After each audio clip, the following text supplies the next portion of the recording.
Okay, hello everyone. I'm not sure where this will come in. I forgot the 30-second count. I forgot the 30-second countdown timer. Again, I'm still trying to get this. Timing under control, and so we're going to go ahead and get started. And the first thing I wanted to open up to, let me go through the comments here. I was caught up until just a second ago. I would like to point out that Brooks, in his comments, provided a couple options on how he uses the Z-zeroing, and I shared with I shared with Brooks that that's the cool thing about the Vectric software is there's 100,000 or something around that number ways to do things. And as long as you know the fundamentals of what you're trying to do, Vectric will allow you to get there.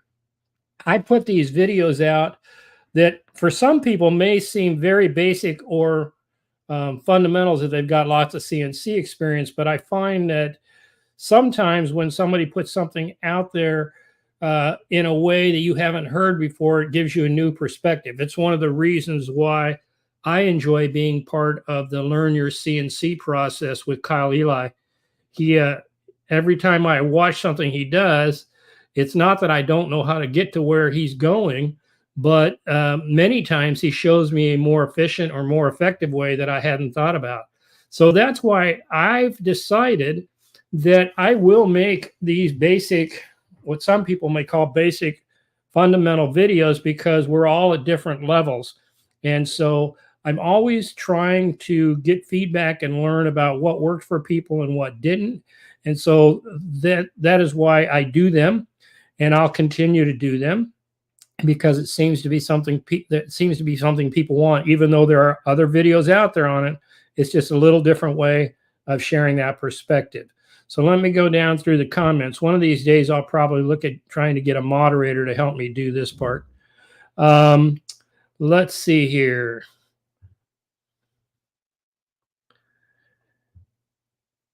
I see that Aton said he's looking at migrating to a new software, and Kurt's asking him why. It'd be good to have that in the chat area there. Aton is why you're thinking about migrating. I'd like to hear that myself. And let's keep going down here.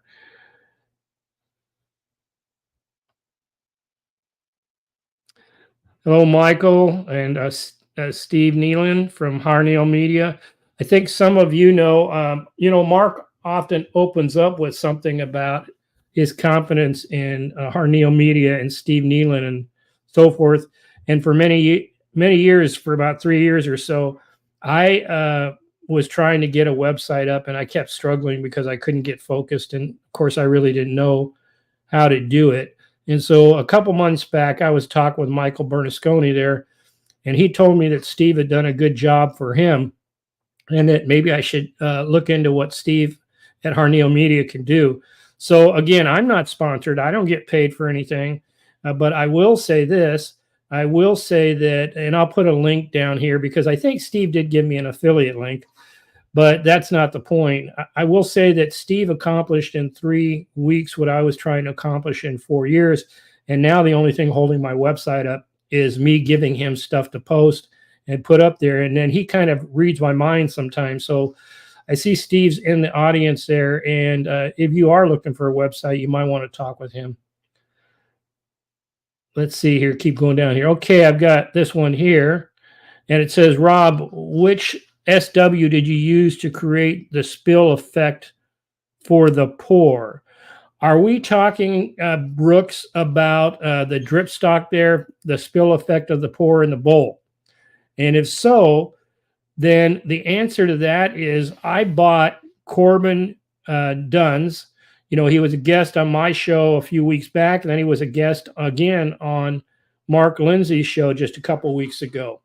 And I actually went to Corbin Dunn's workshop, and he sells the file along with plans for $10 on the bowl that I'm doing. I bought that one, and I bought a butterfly bowl. He sells several plans there along with the actual bowls and so forth. And so I went there and bought it, and he spent a lot of time in Fusion coming up with the spill pattern or drip stock, I call it.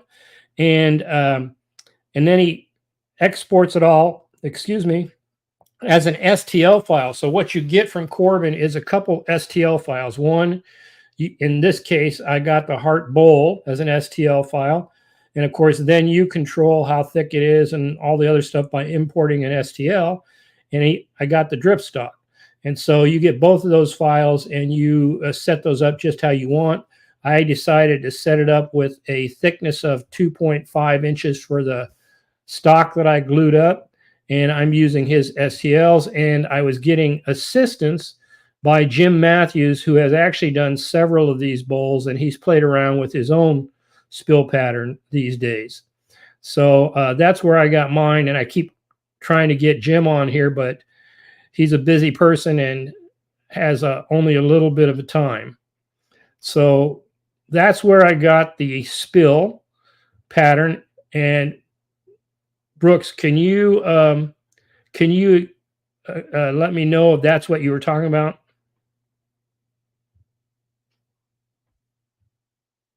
Okay, good. Yes, the drip stuff. I see that right here, he said, yep, the drip stuff. And let's see if there's any more questions here.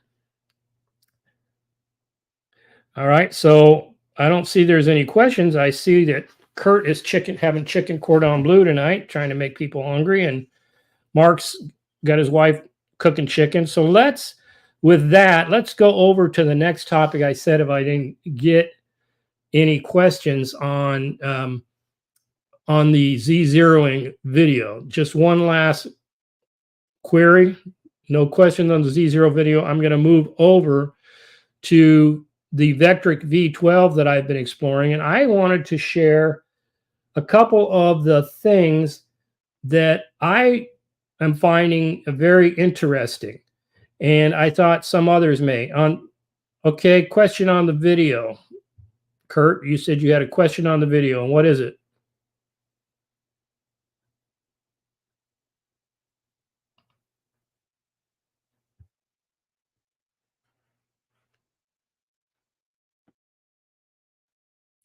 Okay. How do you compensate for wood movement after flattening and then wanting to do a final cutout? So how do you compensate for wood movement after flattening and then want to do a final cutout? Now, I think what you're asking about is if you've milled your wood and you flatten it, and then after you've done that, it moves and you want to do a final cutout, talking about you've already cut all your other pieces.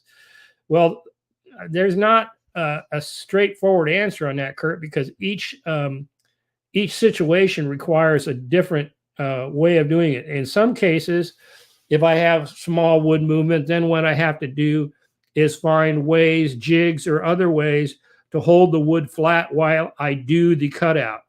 And sometimes that's holding it down with blue tape and CA glue or double-sided tape if that's strong enough.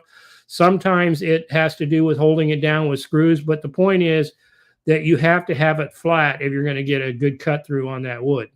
Otherwise, you're going to run into problems. No more so the thickness after planing, etc. Okay, so after planing, etc., then the way I deal with that is I like to rough mill my lumber at least a couple days before I'm going to use it, if at all possible. So after planing and thicknessing it and everything else, I try to keep it still a little proud of what my final will be in case it does start to move.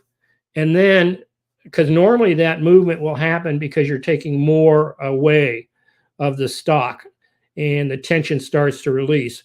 So once it's released, then I find that if I just take a smaller amount, just leave a small overage, and then do that just before I'm actually starting to cut it, my success is much higher.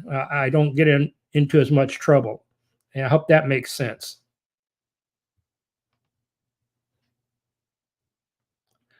Okay. All right, so let's go on over to the Vectric software. And what I like and what I don't like, let's say. First of all, let me just open up a new file here. And single-sided, all of this is pretty much the same, as you guys know. So I'm not going to talk much about this here. Hit OK.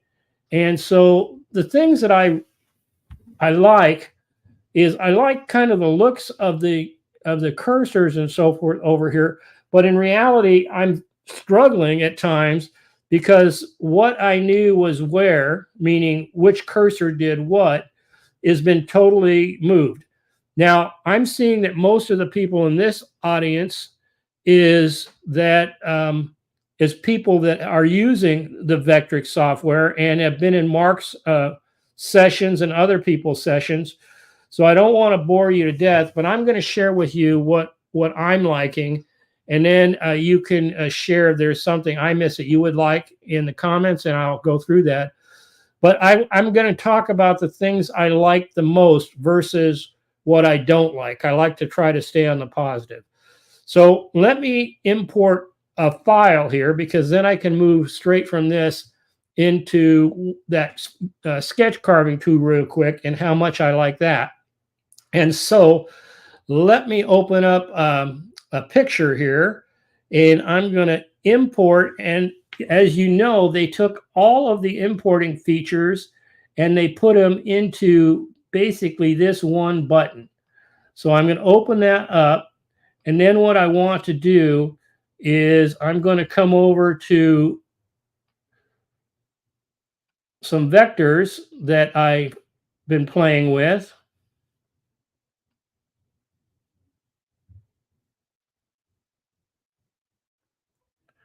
And I thought I had this set up with one click, but I guess I didn't.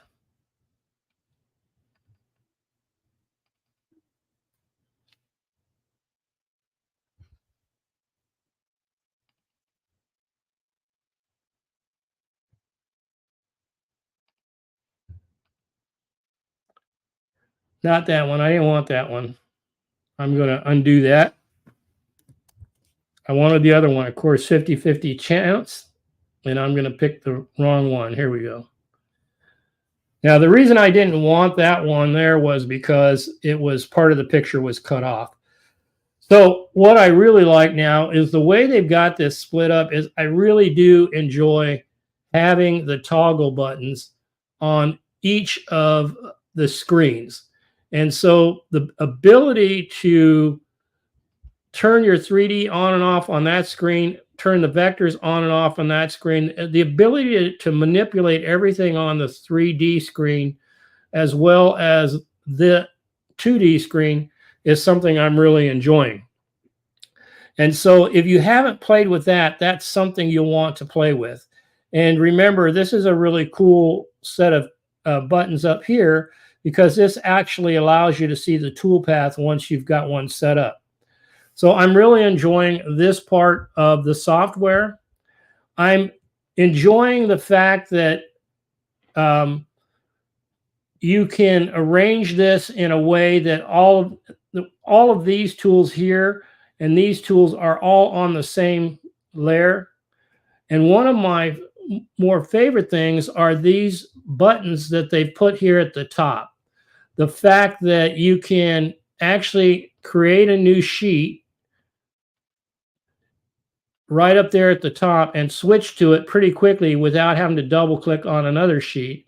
And then the other thing is, if you right click that sheet, you can now go edit all the dimensions versus having to come over here, click on it a couple times, et cetera, et cetera. So I like the fact that you can go ahead and edit these dimensions just by right clicking on the sheet up here.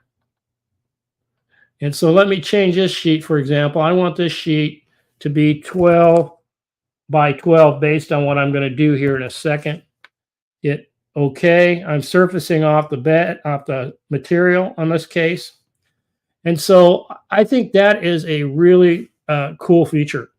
Now, I also like that the layers are right up here handy, and that makes it neat, and also the levels, and that they've separated out the levels from the components, and that they call the components over here. I'm finding that easier to work with. And let's see. All right, so all right, doesn't look like there's any questions there. So those are the things that I'm really enjoying, is this different layout, and the fact, let me open up a sheet here on sheet 2, and I want to just quickly draw a couple vectors. So I'm going to draw a vector here, and I'm going to close that, and I'm going to draw a vector over here and close that, and then draw a vector over here. And it doesn't really matter what those vectors are, but if you've been playing with this, the really thing that I'm really enjoying, especially when you get into manipulating 3D stuff in Aspire, and I'm staying away from Aspire in this one because I want to find out how many people have Aspire and whether it's worth spending some time there in a future live. But most of the people I've interacted with have vCarve Pro or some version of vCarve than they do Aspire. So this part is really cool, because before, all you would be able to see is the blank wood piece. And the fact that you can turn on the vectors now and look at them and actually take and manipulate them in the 3D mode is awesome in my case. I've had to do that a number of times when I'm playing with components and 3D models. So that makes this part very, very helpful. If you have Aspire and you're going to manipulate a 3D model by one that you created with vectors and so forth. So I'm finding that very helpful. I also, because I've used Fusion in the past and other software programs, I find this cube process pretty handy, and the fact that I can always get back by just clicking on the top there. Now, it took me a little while to get used to right-clicking and moving the 3D around, but it wasn't a big deal. It didn't take long. Most of the time, though, I will probably use this cube to move it around, and so that's what I like, and the fact that you can just easily get to wherever you want very fast. Sometimes when I was twiddling, as they call it, when I was twiddling, it would be harder to see where I was going with a 3D toolpath and so forth. So I'm really enjoying that. Also, if I want to set up a toolpath, let's say I want to set up a pocket toolpath. Let's say I want to go ahead and go down. Let's say I've got, what do I have here? I've got a bowl bit. That'll work. I'm going to select that. I'm going to go down let's just go down 0.25. And I don't need to do anything here. This will be all fine. I'm just trying to demonstrate preview visible. Just trying to demonstrate and I didn't take the opportunity. I'm going to reset preview here. So what I wanted to do here was go back and turn on the vectors, and then remember that this toolpath right here, this little preview up here is very, very cool. If you haven't been using it and you're trying to work with offsets and so forth and see if you've got it set up, this will show you, for example, if I go back to this toolpath and I recalculate it and I say that I wanted a pocket allowance of 0.5, which is ridiculously big. Let's go 0.05. And I hit calculate. Sometimes when I'm doing a profile path or a pocket path, I can get confused. Now, this was in version, well before version 12. It's just easier to see. The icon is easier to point out now, my opinion only. And so sometimes when I'm putting in a pocket allowance, I can't recall whether I want to put in a positive number or a negative number based on what I'm doing. So having that target right there where I can see, oh, when I put in a positive number, it actually makes my pocket smaller by that amount. But if I put in a negative number, let's put negative in here, hit calculate. Now you can see it actually makes my pocket bigger. And it's just the opposite for a profile toolpath. And so I find that as something that I really enjoy, is having these buttons for both sides up here at the top. And the fact that you can control them independently is really something neat. Now, the other one is if you do have a two-sided model, there's another button up here that tells you you can look at the two-sided value versus the one-sided value. I don't have a two-sided model up here. I probably should have had one preloaded, but there's actually a different button so you can look at it in the two-sided view or the one-sided view. So that is another cool feature that I'm finding I really enjoy. So let's go back to one of the more popular toolpaths. Let me hit cancel here. And I would just want to go to a different sheet versus that. One of the more popular toolpaths that's been out there, and that is this Sketch Carve. And to get to this point, let me talk about how I get to this point, because I think some people will be interested.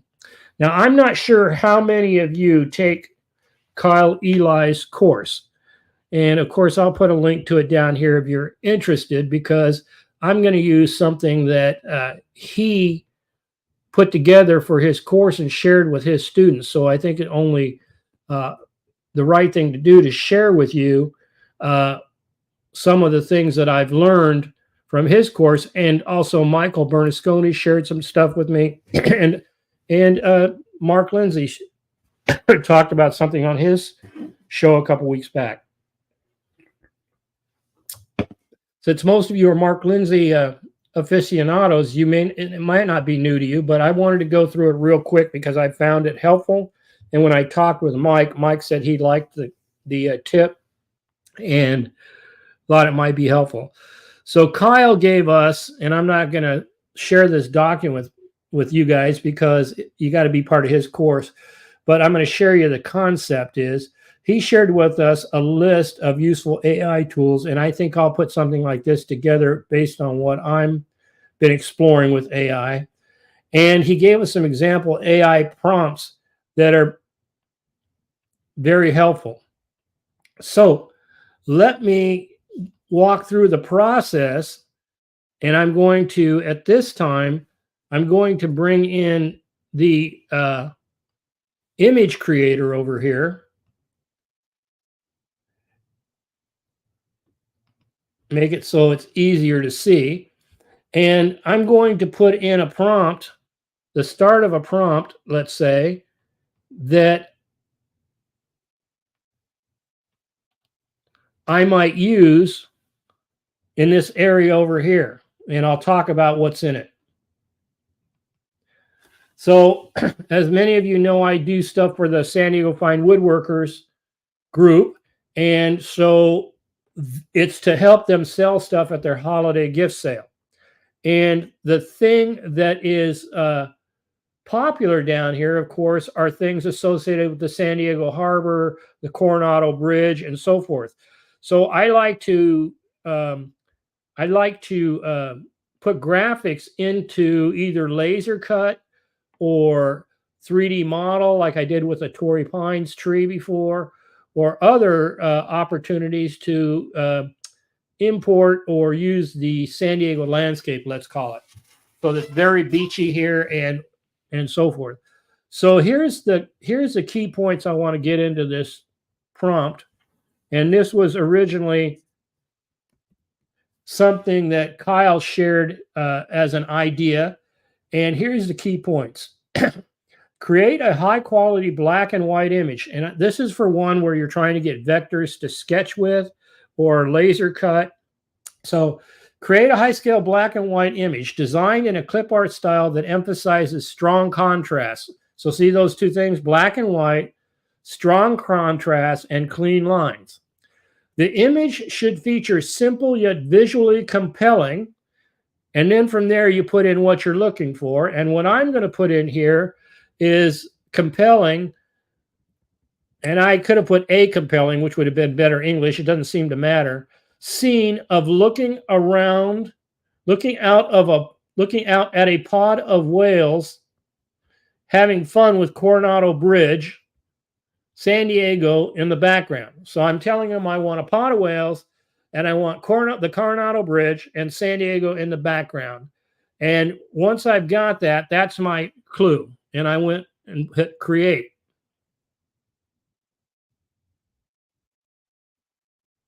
And you can see it created 4 others. If you look over on the right over here, it created 4 of those for me already. And now I'm going to get some that are just a little bit different. It never gives you a repeat.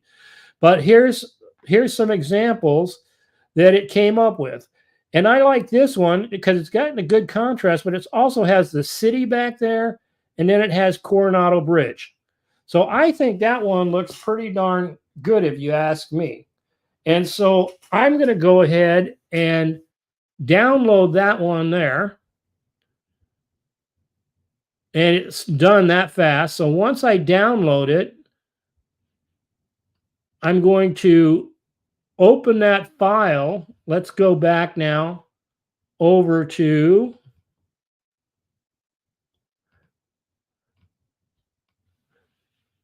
I'm going to go back into, I'm going to open a new sheet here so I can take it from start to finish, add new sheet. And I'm going to go to that new sheet and I'm going to take that image that I just selected and I can either go over and grab it, or if I want, let me bring this over to the screen. I can simply take it from my file and bring it in.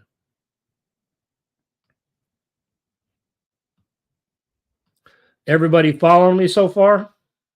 Okay, I don't see any questions or comments. So now I have got that image on my screen, and I'm gonna go to full 2D for a second.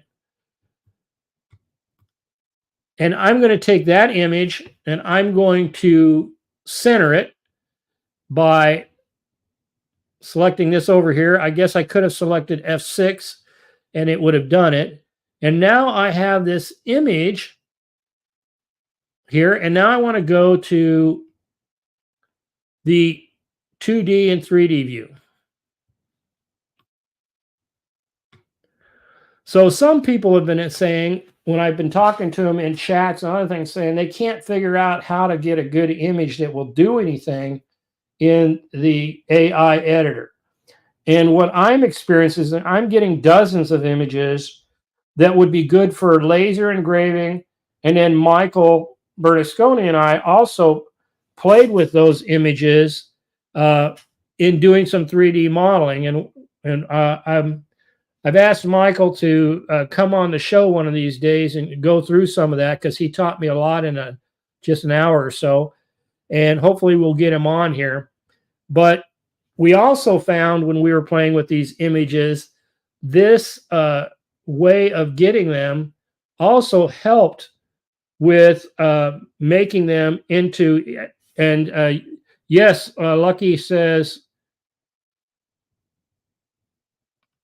Lucky asked if I experienced with bringing the image from Vectric into Lightburn. Yes, and they work terrific. I'll show you that here in a second also.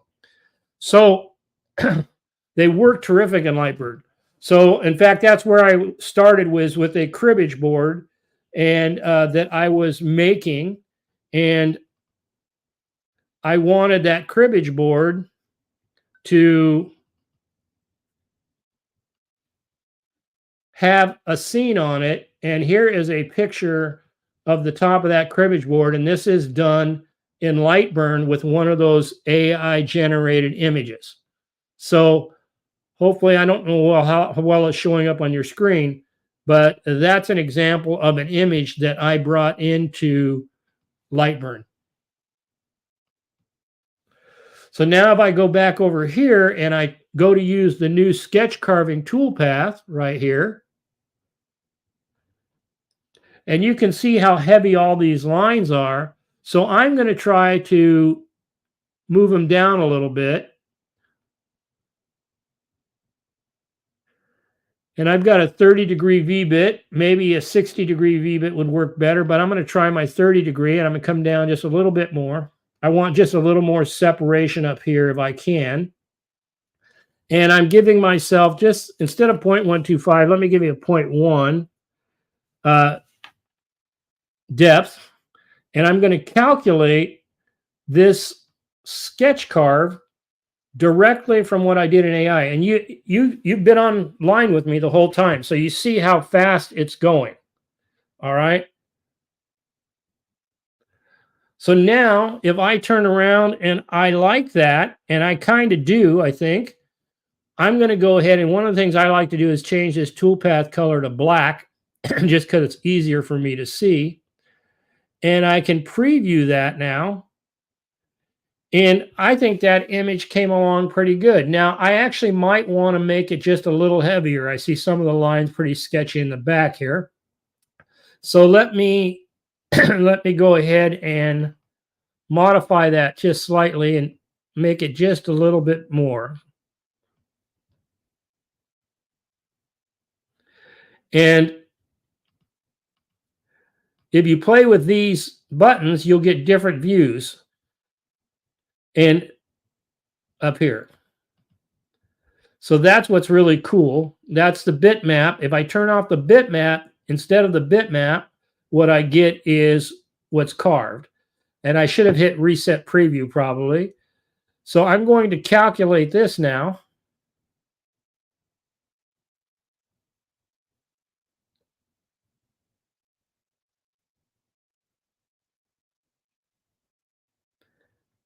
And reset preview. And I'm going to go ahead and preview this. And I think this looks pretty good. Now, Shane's got a question. Here's the downside, Shane, with this. Maybe they'll change it in the future is, yes, there are some open vectors. And the problem is it gives you what it gives you. So that's the downside. So the upside is, you can't go in there and add extra vectors or close vectors or change the way it's coloring like you want. Now, I'm going to change that if instead what we were doing, and let's try just doing a regular vCarve and see what happens. Oh, there was one other thing I wanted to cover before we went in there. So you can't go play with the vectors. That's one downside. Now, the other one that people are concerned about is the fact that you have this line around the bitmap if you use the selection by using the bitmap as a boundary. So I want to do something that's just a little different, and I've experimented with a couple things here. One is if I turn around and I put a vector, let's use the offset toolpath, and I put a vector inwards of this outer vector of, let's say, let's see if 01 will work. I think it will. 0.01, inwards vector, offset, no vector selected. Okay, it won't let me do that first. Just a second. There's another way around it. Where there's a will, there's a way. I'm going to take this vector right here, and I'm going to make it the same size. And then I'm going to take that, and I'm going to offset it, because you might say, why didn't you just make it smaller to begin with? Well, because I can't see it good enough to get the 0.01 that I want. So I'm going to go offset. Now I've got a vector. Close. And I've got that vector. Let's see here. Didn't select a new vector. Okay, it's just inside there. I may need to make it a little more, but let's take a look at how this looks. So you see I've got a vector selected there. If I come over to the Sketch Carve Toolpath, and instead of saying, and I'm going to say 0.12 instead of 1, and I hit selected vector, and I've got a vector selected, and now I hit calculate. Well, maybe I didn't select that vector. I selected the bitmap. Hold on.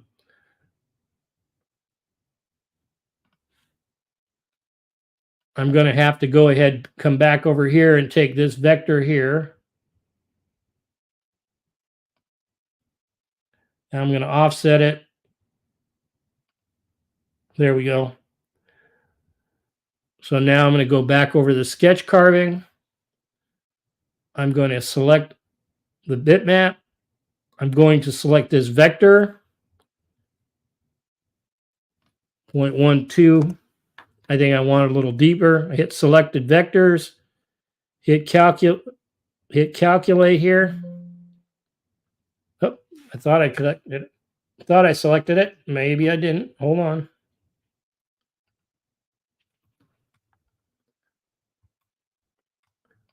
Okay, now I've selected the bitmap. Hit shift, select the vector. There we go. Now you can see it. You can see it over here, and you can see that I've selected it. Hit calculate.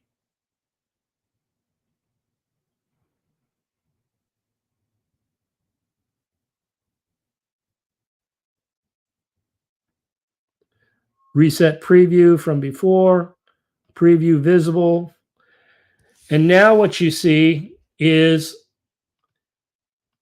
the border around the picture or the bitmap has disappeared. So my point is that if you don't want a border around it, all you have to do is put a vector that will show the boundary, and that will get you the picture without any border around it. So I think that's pretty cool.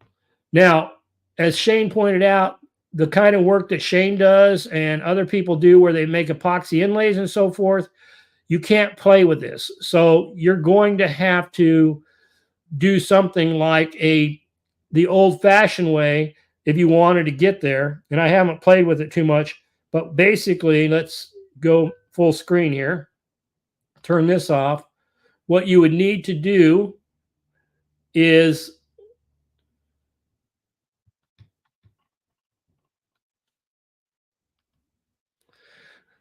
by the way, this gets you the full extent of your screen. That's another cool thing over here, way up here at the top right. And if I wanted to zoom in on this part over here, then I could just hit that section right there. Whatever I put a circle around or a square around, a vector around, it will do that.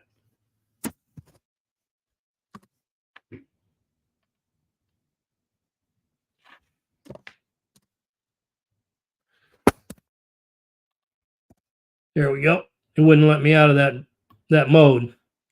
So coming back down here, what I wanted to point out is you would have to use it the old-fashioned way and do it with your bitmap trace, Shane, using your bitmap trace, using black and white, and then playing with your colors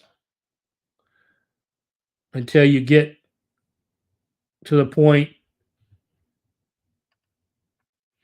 that you can trace these vectors. And then once you're there and you hit apply, which is something we're familiar with doing in the past, and it usually takes a lot of cleanup. Let me turn off the bitmap. So now you have your vectors here, toolpath. You would go back to your regular vCarve methodology. get the parts of the vectors that you want.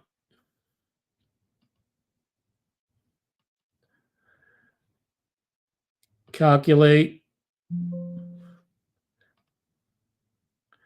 And then you could spend lots of time going in here trying to get everything squared away.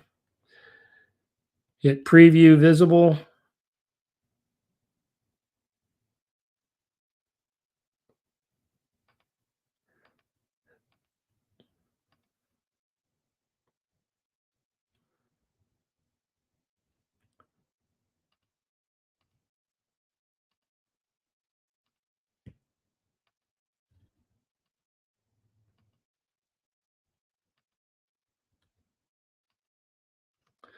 And so now, as you can see, Shane, you have the whales all black and so forth. So if you're going to actually try to do like an epoxy inlay or something where you're controlling the colors, you're going to have to go back to the old-fashioned way. But frankly, you saw how fast I did that with the bitmap trace because I was using a pure black and white picture. I think that is pretty impressive if you ask me. And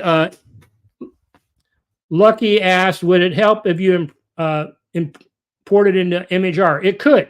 I have found that in some cases it's helped.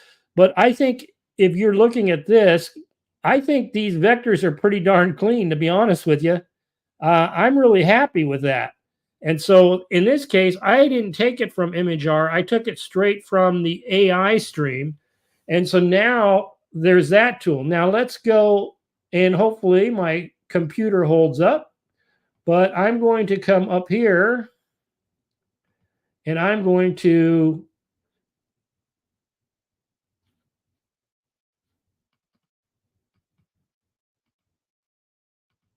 minimize my screen there, and I'm going to call up my Lightburn program for those of you that are Lightburn users. And I'm going to put that up there.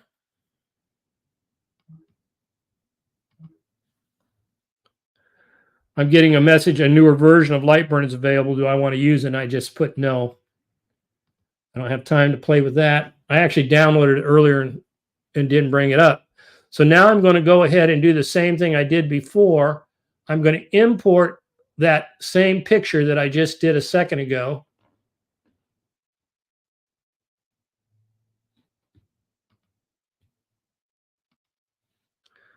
Open that up.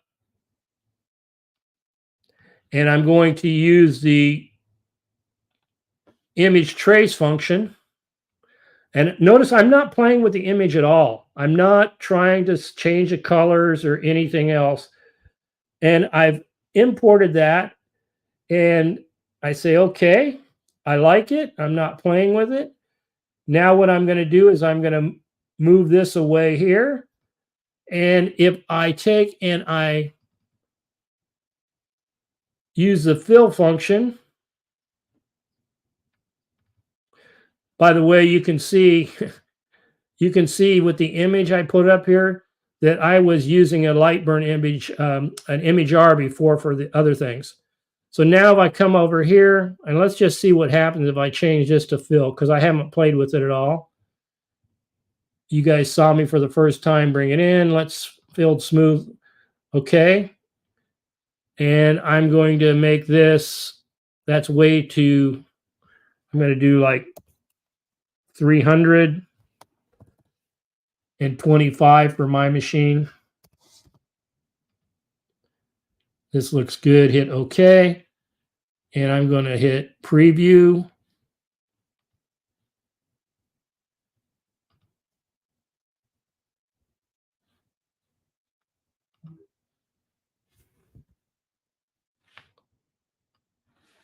And this is how it's previewing. Lucky, you were asking about that. And you can, so you can see that in Lightburn, I didn't have to do anything with it. I didn't have to take it to ImageR or anything else. And you get this very, very clean picture. Now, if you wanted to clear it up some more, you know, some of this stuff in the background, of course, you could do that. And when I burn this on my laser, it's going to look just like this. So hopefully that answered that question. Okay, let me come over and look at the questions.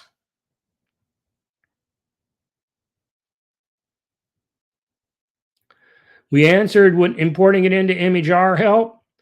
We answered anything else? Great clarification, Mark, and only TP creation. I didn't know what that was. Mark, what did you clarify? Let me go up and look. Much like the molding toolpath doesn't create a 3D model, it calculates the toolpath. That's absolutely right. Yeah, Mark, thanks for the clarification. I don't know if everybody saw that, but that's a good point. It doesn't actually create a toolpath you can play with. That gets back to Shane's question.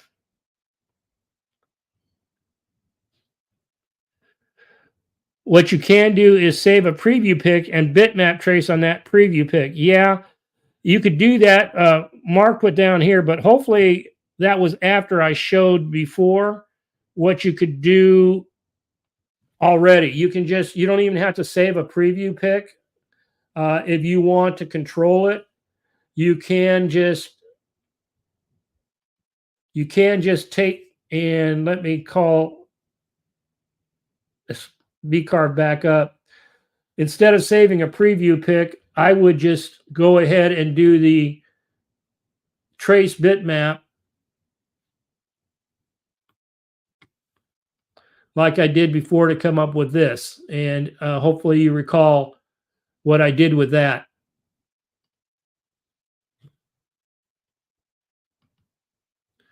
I turned off the bitmap layer.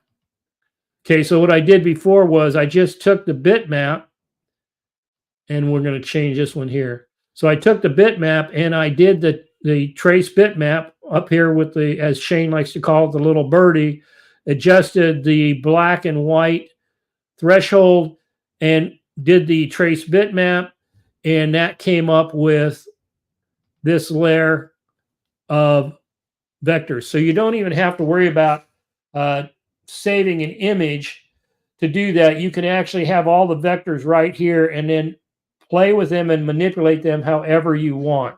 So I think that that's pretty cool. Michael has got a, yeah, I thought it might be, yeah, Mark, I thought it might be because I can't follow the questions as fast. So yeah. As Michael Bernasconi put in there, the secret to all of this is how specific you get with your clue. And in the example that I used,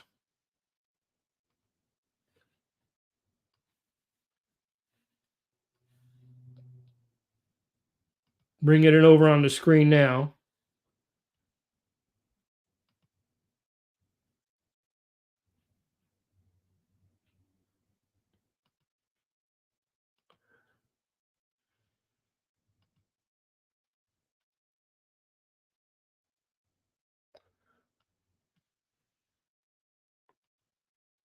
Well, it's giving me troubles. In the example that I used, there are two different image prompts that Kyle put together. One was for vector tracing, which is the one I did, and one is for image prompt for 3D models. And this is the one that Michael and I played around with, and it gave us some pretty good examples of that. Let me show you one example real quickly, and then I'll be close to wrapping up this session.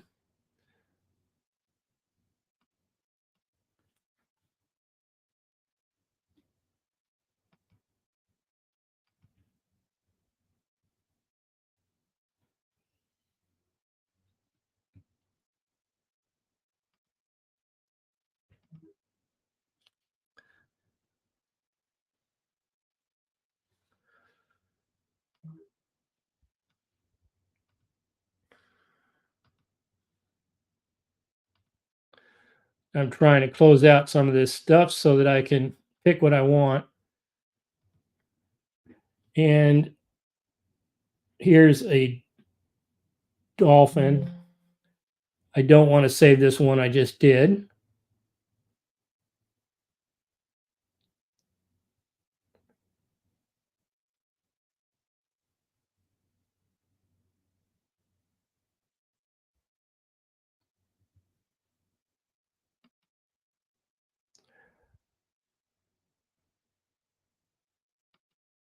The one thing I have found is that with my MacBook, it seems to take longer with the new version.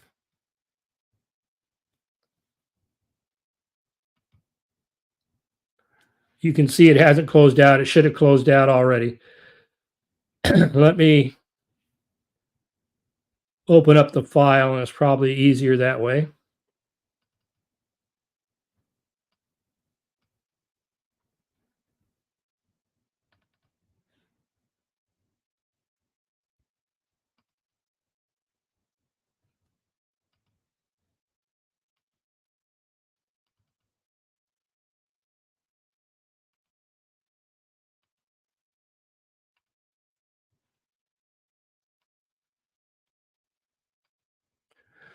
All right, so this is an example of the other prompt, and this one will turn into a pretty good 3D model if you have Aspire.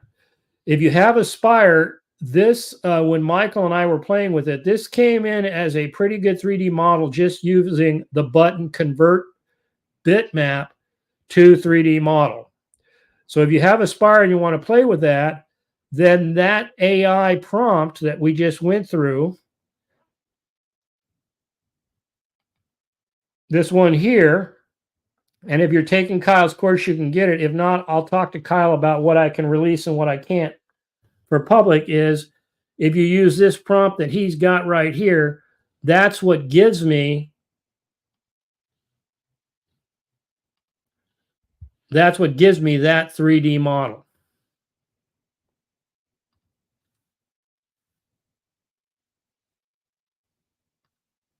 Right there. So that's a good prompt. So if you're not playing with AI and you want to try some cool things, I think there's a bunch of opportunities out there. Okay. I'm glad to hear that, Lucky. And if anybody wants to talk on the side, you know I'm available to go ahead and chat and learn from each other. And yeah, Mark, I agree. And all of the ones that I'm getting from the AI using the prompt that Kyle provided are looking very similar. I do have one issue, and that is, let's try this one here. Let me show you this one. Look how clean this is. One of the problems, though, you can see it cut off part of the porthole here over on the ring. And so that will give you some troubles in modeling that you'll have to deal with. Not a lot. You can get around it. You know, you could take these components, this part of the component, and flip it and so forth. So you can do it. But for some reason, Michael said he's experienced this on several of the ones he's picked up. For some reason, it cut off the right end here. And I noticed that it did that on a few of my models. Other models were nice and clean, just like that dolphin was. But several of the models, when it gave it to me, were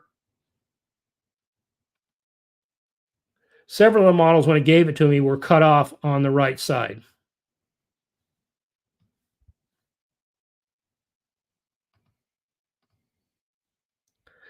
So hopefully, yeah, that exactly. Everybody here, Mark has said the new cross-section tool would help with that. Yes, it will. It will help with it. Also, the clipping tools in Aspire. There's all kinds of tools in Aspire that will really help you do that issue.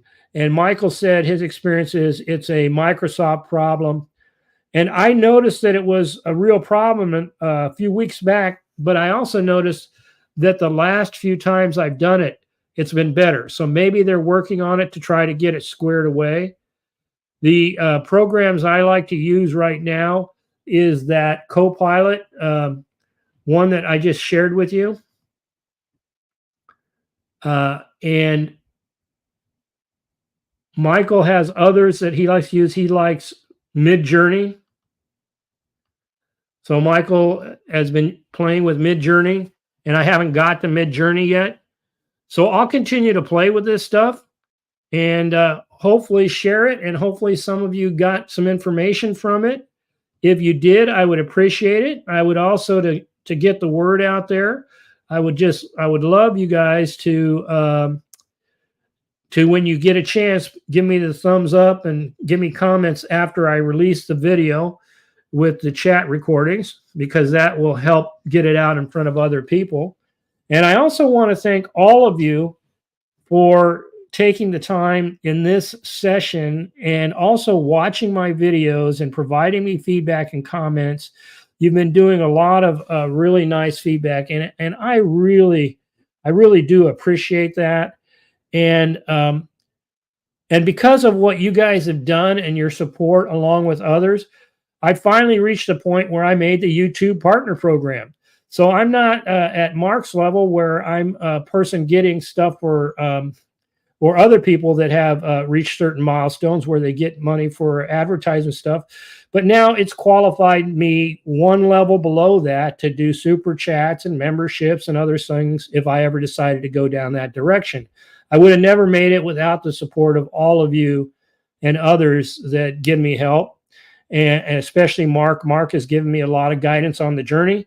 And so I really do appreciate that.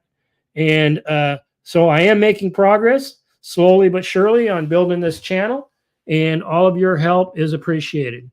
With that, is there anything else anybody would want to see? Where am I with my bowl? Well, I'm going to continue with that, and either tomorrow afternoon or Saturday, between soccer games and baseball games and everything else, you will see me actually carve the bowl. So I'll get that all videotaped. I wish I was better at like doing a live, where I would show the camera of it and all that. But frankly, I like to stay focused on where my toolpaths are going and everything else. And so I don't want to be messing with lives while I'm in the middle of trying to cut stuff, especially first-time cuts like my bowl. And I will put a video together on that within a week or two after I get it finished. With that, I would like to thank Jim Matthews for all of his help, and Corbin. Especially Jim Matthews has been walking me through a lot of his experience. He's done quite a bit on this process, not only with epoxy, but he's gotten into using different color woods. And I'm looking forward to him coming on and talking sometime. I know that Mark also had him scheduled last week, he said, and Jim got busy, but it's hard to pin Jim down because he's working stiff and he's got things he's got to do, and then share his house like I do with other family members. So with that, I would like to say once again, thank you for your time. And I try to promise to get out of here on time, either at 5:30, give or take 15 minutes. And we're right about 5:29, hitting for 5:30. So with that, unless I get one last question or something, I'm ready to say goodbye for the night. Okay. Until we meet again in this medium, keep your eyes and ears open for opportunities and stay safe. Have fun. Good night.